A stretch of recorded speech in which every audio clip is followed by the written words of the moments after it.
Naaresto rito sa Pilipinas ang dalawang taga-South Korea na tinutugis sa kanilang bansa.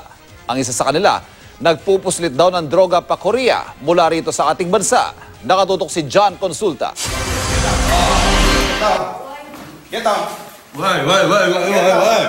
Kasama ang Korean Police, tinutukan at agad pinusasan ng mga tauhan ng Bureau of Immigration Fugitive Search Unit ang target na high-profile Korean fugitive na si Lee Yun-sung sa Caloocan City. Ayon sa BIFSU, wanted si Lee sa Korea dahil sa pagpasok daw ng droga sa kanilang bansa mula sa Pilipinas. May warrant of arrest mula sa isang korte sa Seoul laban sa suspect na di na nagbigay ng pahayag.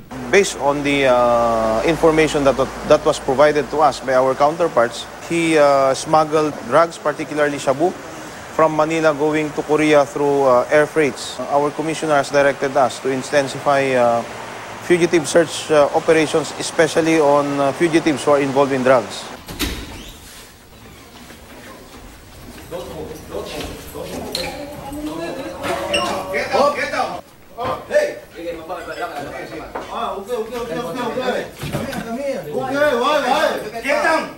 Naaresto naman ng FSU kasama ang DPIOU at DSOU ng Manila Police District ang Korean fugitive na si Kim Yong-in sa isang mamahaling kondominium sa Metro Manila. Member ng isang international criminal syndicate na tumangay raw ng mahigit 26 na milyong piso mula sa kanyang mga biktima ng voice phishing at cyber fraud sa Korea at Korean community dito sa Pilipinas.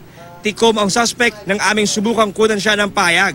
Kasama ang Field Special Unit ng Bureau of Immigration ay kaya natin nahuli ang dayuhang ito makalipas ng ilang taon.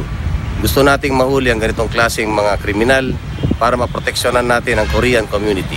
Agad daw ikakasa ang deportation procedures laban sa dalawang dayuhan ng Bureau of Immigration para maharap ng dalawang dayuhan ang mga kasong isinampalaban sa kanila sa Korea. John Consulta, Nakatutok, 24 Oras.